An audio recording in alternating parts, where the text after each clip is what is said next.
Ladies and gentlemen, welcome back to the Crypto News Podcast. It's your host, Matt Zahab. We are buzzing as always, and I am super pumped to have the one and only Lars Seier Christensen on the show today, chairman of Swiss nonprofit Concordium Foundation. He has over 30 years of experience across the banking and financial sector, is a global pioneer in FX and derivatives trading, and co-founded the online trading and investment platform Saxo Bank in 1992, where he served as co-CEO for more than 20 years, in which time the bank grew to 1,500 employees across 150 locations, serving customers in 170 countries. Wowza. He is also a founder and sole owner of Seier Capital, a private equity and venture capital firm that specializes in investments in angel seed and A-round stage companies. The firm invests in art and fashion, financial services, food and beverage, sports and entertainment, social media, and technologically industries. Super pumped to have this lad on the show. Lars, welcome to the show, my friend. Thank you very much. Thank you for having me. Pumped to have you on. It's crazy that you and I first met almost 2 years ago to this day. Crazy to think, back in Dubai, 2021 Blockchain Expo. And you and I hit it off, not so much for our love for crypto and blockchain, but our love for hockey and football, more specifically hockey. I absolutely love this. I think this is a super cool place to start. You got to tell me your hockey inception story. What made you fall in love with the sport, and why do you love it so much? I had a good friend. I have a good friend that was running a Danish hockey team and brought it out of bankruptcy about 10 years ago. And he reached out to me and said, "Do you want to be part of this and see if we can take it to the next level?" And I went to see a couple of matches, and I said, "Okay, let's give it a shot." Apart from before that, I wasn't sort of a regular every sort of weekend hockey goer. Just watch the big matches on TV. But since then, I've spent a lot more time with hockey, and we actually proceeded to win the Danish championship a couple of times in the last 4 or 5 years. So it's been quite good. This year's a little dodgy, but we don't know till the playoffs. I love that. It's crazy. A lot of Danes are playing in the NHL now. It seems like every year you guys have a couple more guys come to the NHL. I mean, the most famous Dane, at least in my eyes, not league-wide, but as a Toronto guy, is Frederik Andersen. Big goalie. He used to play for us. We used to love him. He was great for us. He'd always sort of choke in the playoffs, but c'est la vie. But it's just such a good sport. It is true that there's nothing like hockey. And it's tough because the game could grow so globally, but the barrier to entry is so bloody high, and the rules are just very difficult to understand. You know what I mean? Yeah, and I think I'm actually quite surprised also that we have that many players in NHL and other leagues, because the sport is not big in Denmark. I would say we probably got about 1,500, 2,000 serious players, but wow. we actually seem to have some really great talent occasionally, and the national team, of course, has been a regular in Roubaix for the last 15 years or so. So we're punching a little bit above our weight there compared to the size of the sport, but it's very enjoyable, and I love going up to the hockey hall. It's more like a family atmosphere than when you go to the big football match, right? Yeah, I love that. That's awesome. Let's jump into the business side of things here, Lars. You co-founded Saxo Bank, and that is obviously an incredible story. The barrier to entry of creating a bank is just absurdly high. And then let alone having a bank that succeeds is also just absurd. You and the team did it. Absolutely incredible.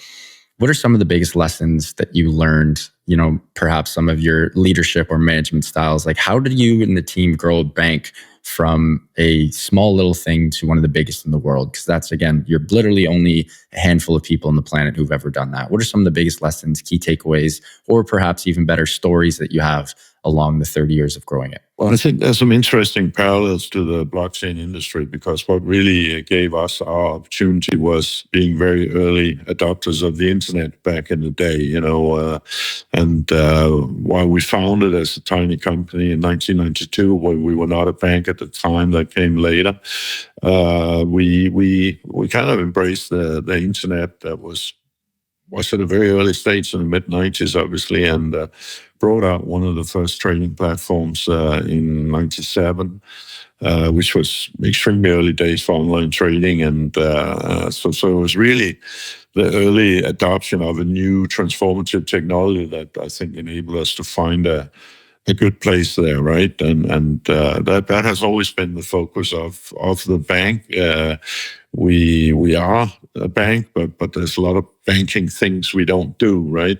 So we're more of a investment facilitating bank, and have this trading platform that we then over the years continue to develop. So today it's a very broad platform where you can basically trade tens of thousands of assets, and if you have like a macro approach, you can cover most of that on this platform, if not everything. So the internet was the key to that, and just like back in those days when we were fascinated by a new technology, which was at that time by no means a given. I had many conversations with top TradFi guys that said, "You're wasting your time with this internet. People always want to speak with a dealer on the phone and stuff." We said, maybe, but we're going to give it a shot.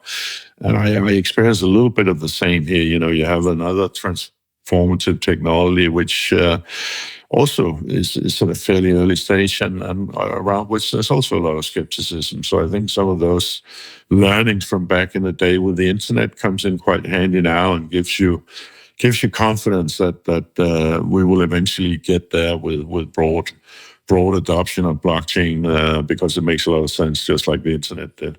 Was there a specific moment back in 1997? And again, that's wild. I was born in 1995, so obviously I don't remember, anything that early on. But 1997, that you guys must have been one of the first trading platforms in the whole world. Like, how did you even develop a trading platform that early on in the internet days? Yeah, I think for our sort of area, which at the time was mostly foreign exchange and derivatives, I think we're probably number 2 or 3 in the world, realistically, right? And then, of course, it's like everything else, like with the blockchain industry. You start small in an area where the one-eyed is leading the blind, right? So a little bit more than the average guy about the internet back in the day, and we had a very basic platform that we developed with a handful of engineers, and we just started it, and nobody else was doing it. Certainly none of the big banks. And today, I'm not part of Saxo Bank anymore. I sold out my last shares about 5 years ago. But today there's like 1,000 engineers there. So we started very wild. Very, very small, but very simple. I remember sitting designing, we would like a buy button here and we'd like a sell button there. Please go build. The good old days. There wasn't a lot of competition back in those days. And actually, there wasn't a lot of customers embracing it either the first few years, because it was just too different, So, So the first 2 or 3 years, we even ourselves sort of doubted it sometimes, because we thought it was so obvious that it was a lot better than sitting with phones and dealers, and but still, it took a few years to really gain traction. And I think that's the story of new technologies, no matter how value adding they are. Such a cool story. One last question on the good old days, then we'll get into crypto and blockchain, DeFi, and all the fun stuff like that. I want to get into Lars for a second. You worked your tail off for so long. You still do, but how did you manage? And again, I would love for my feet to be in your shoes one day. How did you manage to pursue so many passions and fun projects on the side, sports teams, charities, you name it, while grinding so hard at the bank? Like, it just seems like that's an impossible feat. I'm doing 1/100th of what you're doing, and I'm having trouble, with the work-life balance and grinding and making everything work. How the heck did you do it? Well, I guess I'm sort of quite emotional, and if I find something I like, I like to get involved in it. Obviously, the success of Saxo Bank and the subsequent sales have also given me some financial possibilities that I didn't have back in the early days. But sometimes I also actually believe I bite of more than I can chew, to be honest, because some of my projects probably deserve a little bit more time and love than I have available for them. But particularly in later years, I've very much sort of taken the focus at, you got to do stuff that you really enjoy, that you really love being part of. And not necessarily the monetary return for all of this. It's nice to have a few things here and there that work out well financially, but it doesn't have to be all about financial returns. So I got two wonderful restaurants. They're not going to be the next Saxo Banks, but it's a great joy. I got the ice hockey club, I got the football club, and a whole range of other activities. And it's also to just keep me engaged in stuff that I really enjoy being part of, and it's a combination of like hardcore business things and stuff that are a little bit more leisure orientated, where you make a lot of people happy because you give them experiences, etc. And then there's a sort of third category of things that I would like to understand better. So I might make an investment just to force myself to understand it better, and some again in the game. Yeah, exactly. Because if you have a stake in a business, you're kind of naturally inclined to keep at least an eye on it, and that would spread to lab-based meets and stuff that I think will be very important in the future, but where I find it interesting to have a reason to follow it, and I have a number of examples in that category as well. That's incredible. Lars, you gotta give me some gold mines here. What about walk me through some morning rituals, nighttime rituals, daily routines? Like how do you stay locked in, dialed in for such a long period of time and be so bloody efficient? I don't know if I'm that efficient, but I'm not sort of a big. I don't dream about going and be a pensioner or sit on a beach or anything like that. I do like to have fun, but I actually, one of the things that people talk a lot about is this life-work balance word, which I hate because it's kind of implying that life is one thing and work is another, right? And for me, work is a very, very significant part of life, because I think that's where you live out, your own your own potential and your own ambitions. So for me, that's a very important part. So I don't have that distinguishment between some of the time I don't have to work. Of course, I do stuff that's not directly work related, but most of my day is involved in some kind of work activity. I'm in a way, quite happy to not be with the bank anymore, because now I can put it exactly when I want. A lot of it is like here over Zoom or Teams or whatever, and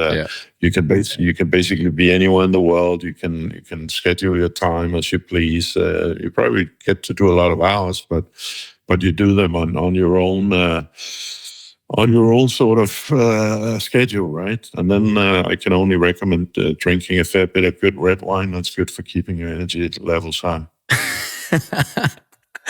I love that. Hey, we're down in, you were just in Mexico, I'm currently down in Mexico now too. The one thing that's lovely down here is the tequila. Some nice sipping tequila every once in a while. That's lovely. It's hard to get a good bottle of red down here. My friends and I have found, but the tequila is plentiful. The mezcal is plentiful, and it's nice. It's not like back home where tequila, runs you an arm and a leg. Here it's pennies on the dollar, and you get some really quality stuff. So I feel you. You're not going to run out of tequila in Mexico City, that's for sure. No, 100%. It's nice at night sometimes when, you put in a good shift at work and you want to get the creative juices flowing, put a couple words on paper, now put a couple words on the computer, but you get what I mean here. Let's jump into crypto and the fun stuff for a second.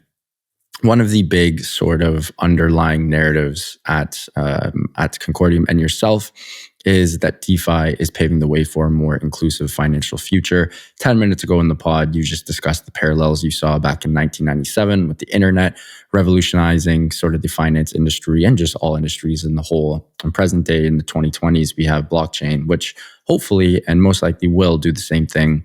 There are 1.4 billion people that are currently unbanked, which is absolutely bananas. What is there, 8 billion people in the world, right? That's just a crazy amount of people that are unbanked. DeFi has the ability to give everyone a bank. I'd love if you could, before we get into some more nitty-gritty stuff and some more Concordium related stuff, just give me your sort of thoughts on what exactly is the future of DeFi and how it will empower so many people and bank the unbanked? I think technology in general has a democratizing effect, and again, if we take the parallel from back in the day, I was a foreign exchange dealer prior to Saxo Bank, where literally, you had to deal with people on the phone. You could have let's say four phones in your hands efficiently, and you could sort of speak to, you could sort of make prices to four people at the same time, right? When we did our platform in Saxo Bank, we could do for tens, for hundreds, for thousands, for tens of thousands of people simultaneously, right?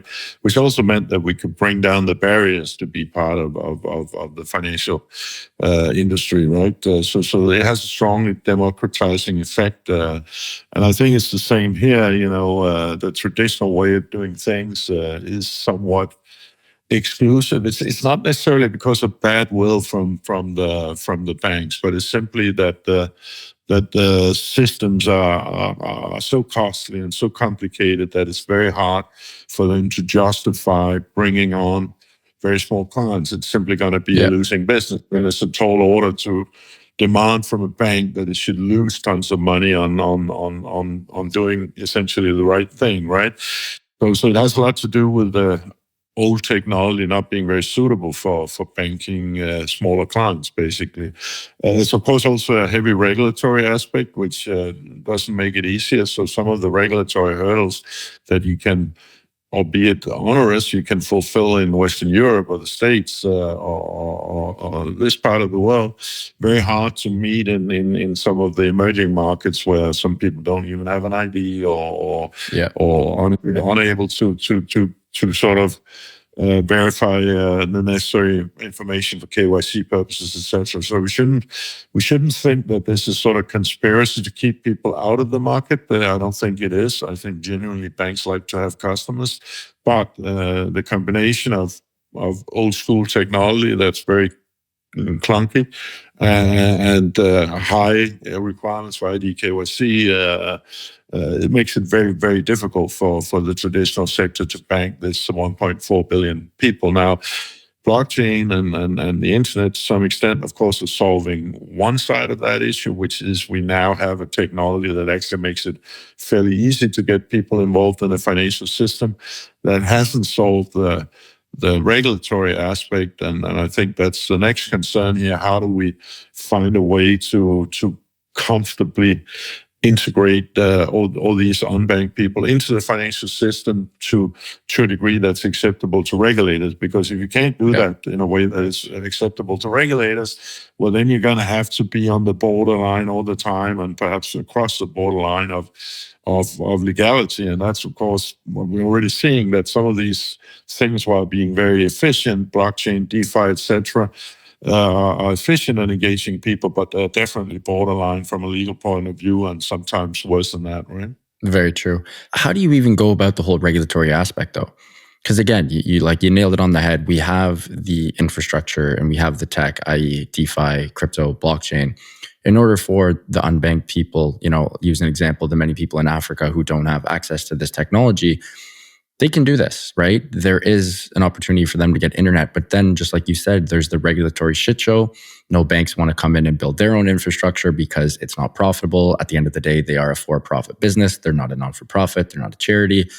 How do we get all the countries involved to at least talk to each other, to at least take down some of these walls, take down some of these barriers for the regulatory shit show to finally end? I think, there's a general consensus among most people in the world that we want to not make it too easy to be a criminal. We don't want terror financing. We don't want money laundering, etc. Right? And that's why you have these requirements for ID and for know your customer rules, etc. Right?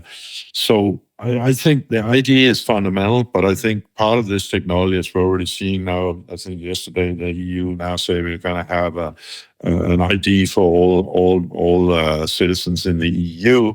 There's a number of also technology-enabled ID solutions in a lot of emerging markets coming up, and I think that's another thing that this makes easier than it would be to go around and issue physical passports and stuff like that. I'm heading down to Nigeria day after tomorrow, where I believe around 80 million people don't have an ID. Oh, that's wild. But there now, you funnily enough, most of them have a smartphone, right? So there now you're linking the ownership of a smartphone, a subscription to the new national ID. And these things are essential because it's very hard for anyone, to say, I am willing to enter into a financial transaction, having no idea who you are, no idea what your money comes from, etc. That's just not doable under generally agreed regulatory standards. So using also this technology to at least get people an ID, which is not just about financial services. Imagine that you really have no identity. You are just that person living 30 meters from the church kind of thing, right?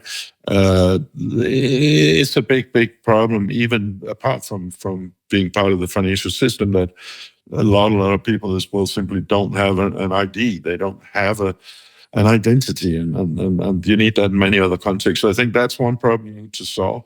Then I hope to see regulators also making it a little easier. I mean, if amounts involved are not significant and are unlikely to be part of a criminal scheme or terror financing, I think you can put some kind of minimum limit where you say below this level we can be a little lighter on KYC as long as we know the ID. That's my hope, because otherwise you are not going to get this 1.4 billion people legally banked. At least you can, of course, do illegal things and illegal transfers and that, but that's not a very healthy business model, and it's not going to interest very many serious people, right? So it is a balance between getting more ID out there, which a lot of initiatives around the emerging markets around. Regulators may be losing a little bit on let's say the lower end of the income spectrum, and then of course use some of this new technology. So I'm optimistic, but it really is important, because this is sometimes the narrative in our industry that all banks are really nasty people. They don't want to support these unbanked people, but it is really very hard for them to do that under their old technology and the regulatory regulations that they are under. So we solved kind of a lot of the technology now. I think we need to now solve the ID, and then we need to take a somewhat softer approach, at least for smaller clients, right? Where it's very, very unlikely that there's a criminality involved or something really bad. But at the same time, I think we all have an interest in that there are some safeguards against criminal activity and terror financing, etc. That's in everybody's interest, I believe. Unless you are a terrorist or a criminal, but I don't think we can. Of course, we can let that decide our actions, right? You're on fire right now, mate. We do have to take a quick break and give a huge shout out to our sponsor of the show. And when we get back, we are going to jump right into Concordium and talk about how Lars and the team are doing exactly what he just spoke about. And that is giving the opportunity for millions of unidentifiable humans to get their own ID, which I absolutely love. And again, crazy to think that some people don't even have IDs. Like, imagine, again, being a 28-year-old dude who doesn't even know, your parents, where you're from. Absolutely wild. But until then, huge shout out to Prime XBT, longtime friends of cryptonews.com and longtime sponsors of the Crypto News podcast. We love the team at Prime XBT as they offer a robust trading system for both beginners and professional traders that demand highly reliable market data and performance. It doesn't matter if you're a rookie or a vet. You can easily design and customize your layouts and widgets to best fit your trading style. Prime XBT is also running an exclusive promo for listeners of the Crypto News pod. You can use the promo code CryptoNews50, that is CryptoNews50, all one word, to receive 50% of your deposit credited to your trading account. Again, that is CryptoNews50 to receive 50% of your deposit credited to your trading account. And now back to the show with Lars.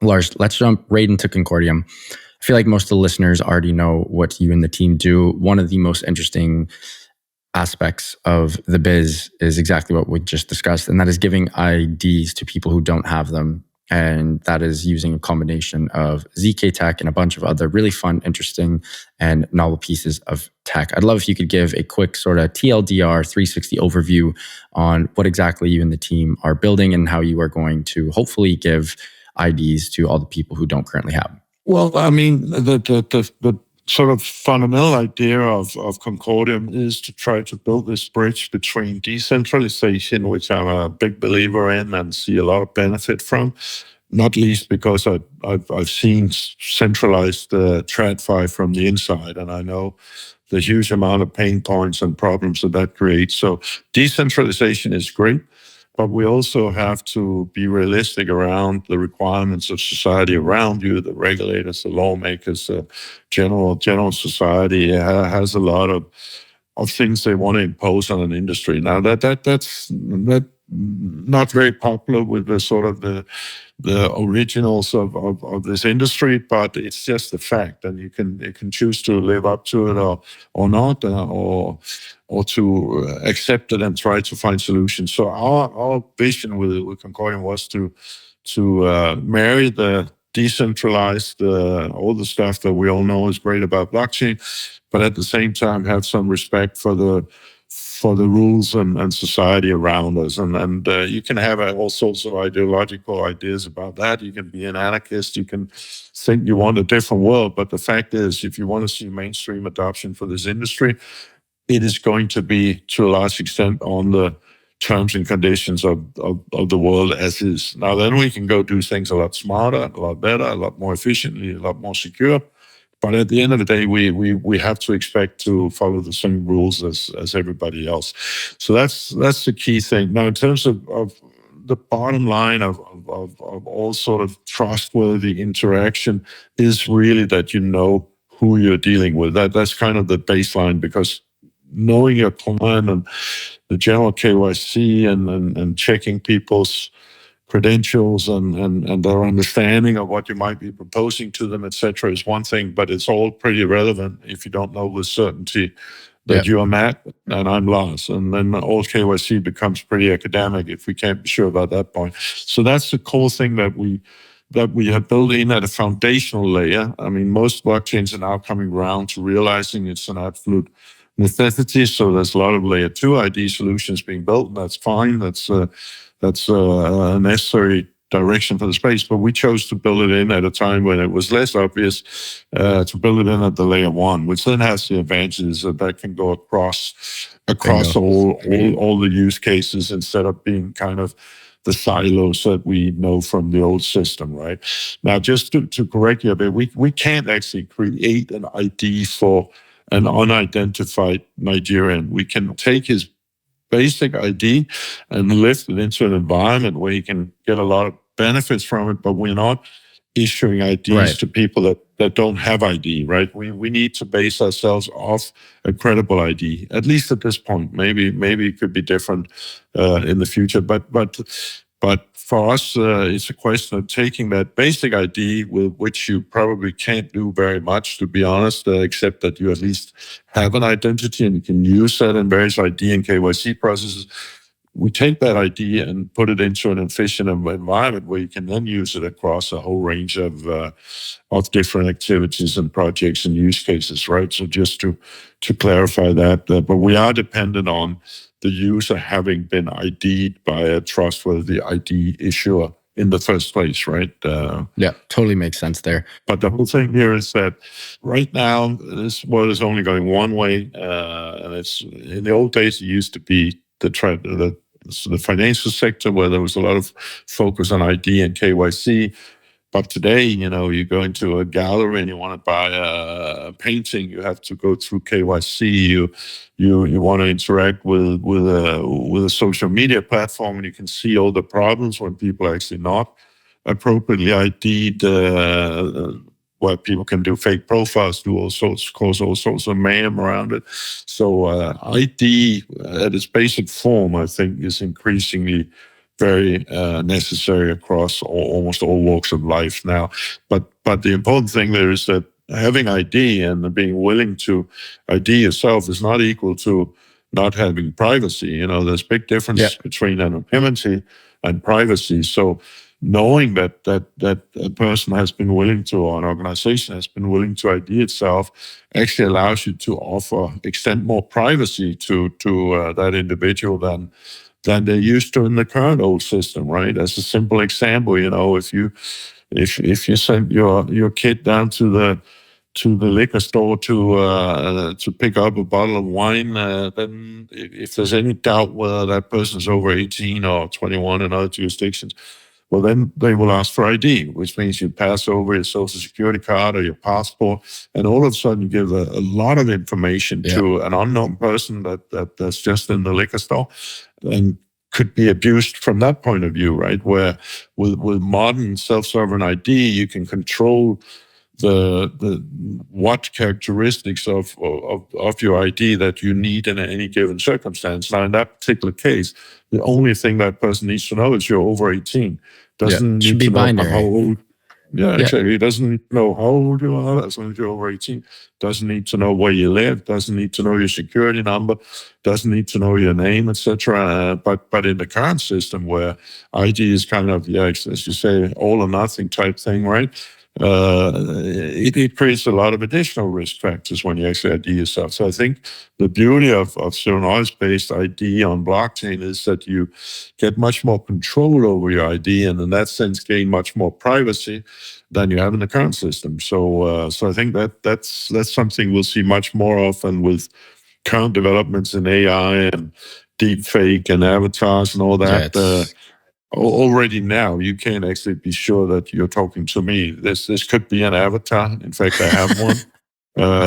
And it could be my avatar you spoke to, except it would probably be more intelligent because I would have put more stuff into the brain of it than I have, right? So in those scenarios, which are going to be more and more common, it would be nice to know with certainty through an ID that I am in fact Lars and not an avatar, right? And I think this is only going to get more and more acute with other technology developments at the moment, right? Yeah, I do agree. We have to be getting close in regards to sort of the mass adoption of self-sovereign ID as well, especially with technology like ZK Tech, which is making it a lot easier and just more efficient to do exactly what you said and create this sort of binary identification system where someone can walk into a liquor store, grab a nice bottle of vino, and it's not a matter of, Lars, I need to see where you live, where you're born, what color your eyes are, how tall you are, blah, blah, blah. It's simply, is he or she 18 or not? So can't wait for that as well. A couple more things on Concordium here, Lars, and then we'll wrap up. And this has been an absolute treat, having too much fun over here on my end. What else are you and the team working on? I know you guys have tons of plans. I know that on the video that was actually released this morning and doing a bit of show prep, there's a bunch of noise on social media about something, maybe a little Christmas present from Lars and the Concordium team coming out. No one knows what it is. Will we see that Christmas present? That's question numero uno. And numero dos is, what's on the agenda for 2024? What are you and the team planning on shipping and achieving? No, I think, I don't know, I hope we give Christmas presents every now and again throughout the year, right? So it's not like I planned something massive for the 24th or the 25th of December, but that would be good news and interesting news coming on as we go along, and including a couple of partnerships that we will announce before Christmas. So I think that should keep people happy enough. What we're doing at the moment is we're strengthening our look at verticals that we really want to support. That doesn't mean anybody's welcome. This is a use case agnostic blockchain, so anybody is more than welcome. But of course, we see areas where we have a little more traction than others, and hence we want to make sure that we have the necessary infrastructure to support that as well as possible. So an increased focus on certain verticals without saying to anybody that they're not welcome, but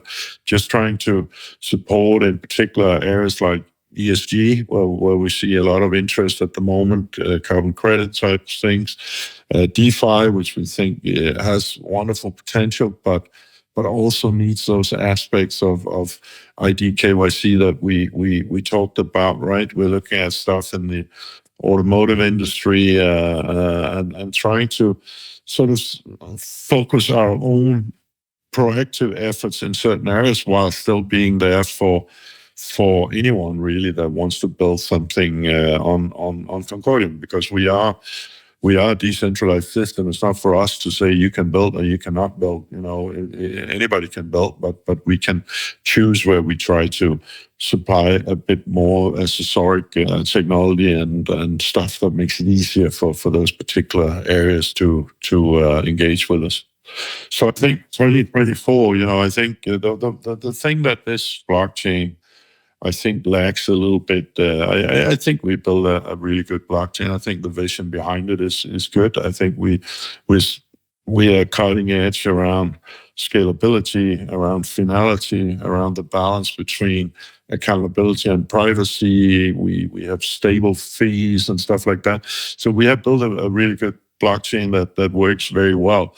And I think really we need to tell more people about it. And that's also why I appreciate having the opportunity here. We need to get more visibility for how great this blockchain really is. And that's a strong focus area for 2024 to really, through proactive reach out to companies that we think could be relevant or could see Concordium as relevant to their needs. So a more proactive lead generation and stronger engagement from our side, but of course also general visibility that people find it easier to get in touch with us, to build on us, to be aware of our existence, right? So a lot of focus will go into that increased awareness and visibility because at the end of the day, we got a great blockchain here. It ticks the boxes that any sort of serious use case would be interested in, I think, and we just need to tell more people about it. So that's a very strong focus area for 2024. I love that. Yeah, heck, nowadays, to quote Gary Vee, we live in the attention economy, and it's all about getting eyeballs on your product. And it's sort of a key theme of the show is things that are binary, and you either pay for it or create it. And that's just how it works. But Lars, super pumped to have you on, my friend. Great to speak with you again after 2 years. Incredible episode. And hopefully you and I can do round 3 together soon.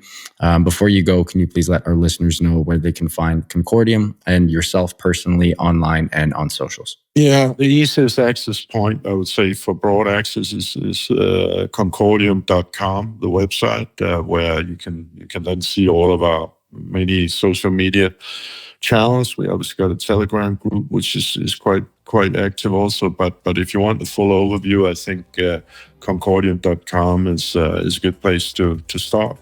Also there, you will find a newly released AI-based chatbot that actually answers very well questions in many different languages around sort of core information around Concordium. So that's a good place to start. If you want to reach out to me, you can do it through the website, or you can find me on a number of social media, LinkedIn, Facebook, Twitter, Instagram. Have your pick. But probably most of my sort of most business and related stuff is on LinkedIn, where I should be fairly easy to find under Lars Christensen. And you can actually see one of the things we did for combating fake profiles. If you go to my profile, you'll see what we call our MySomi ID, where you can verify on Concordium that you are in fact on my profile and not somebody else's. And not a Lars doppelganger, a Lars fake. I love that. Lars, thanks again. Incredible episode. Knowledge bombs everywhere. We love to see it. Can't wait for round 3, and wishing you and the team all the best. Thank you very much for having me, Matt, and enjoy Mexico. Yeah, speak soon again. Thank you, folks. What an episode with the one and only Lars Seier Christensen. He was dropping knowledge bombs left, right, and center.